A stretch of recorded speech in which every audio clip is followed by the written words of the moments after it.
King's Cross area has undergone huge changes over the last decade, and Gasholder Park and Granary Square are probably the best examples of the improvements that have taken place. Anthony, good morning. Good morning, Derek. Welcome to Gasholder Park. Behind us we have the Gasholders London. 3 interconnected gasholder frames, which within it is a single residential building. We're about 500 metres away from St Pancras Station. We're right next to the Regent's Canal, which is running past Gasholder Park, and we're within the actual heart of King's Cross development. Anthony, I've known this area for over 25 years, driving a cab. Can you tell me something about the history of this land, what was here before? About 150 years ago, the rail first came to King's Cross. It brought a lot of the goods from the north of England, and it's the coal which started to define King's Cross as we now know it. These gas holders, which we're currently standing within, they were erected to take the coal and to process it and provide gas to a lot of London. What year were the original gas holders, or what period of time were they constructed? These gas holders were built in the 1850s.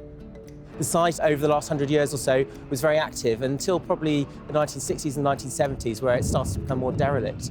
So what was the rationale in trying to sort of preserve it? Would it have been easier just to knock the whole thing down and start from scratch? Well, that would have been the easy option, to knock everything down, but we were very keen to hold on to the heritage and the history of the area and retain that character.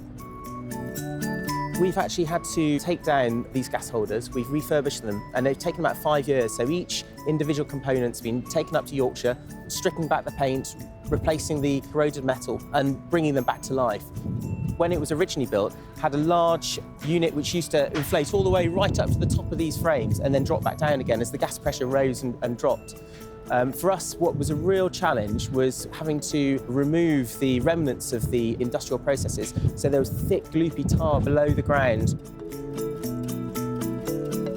If you see, there's a thin band halfway up the column here. Yeah. Now, when the Victorians originally built it, there was a bolted connection within that column. And the way they constructed it is they would send a small child inside who would tighten up the bolts and fix it together.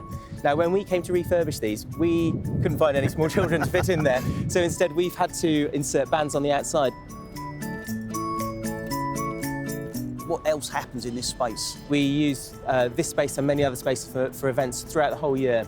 Just recently, we've had a cider festival, which was very popular.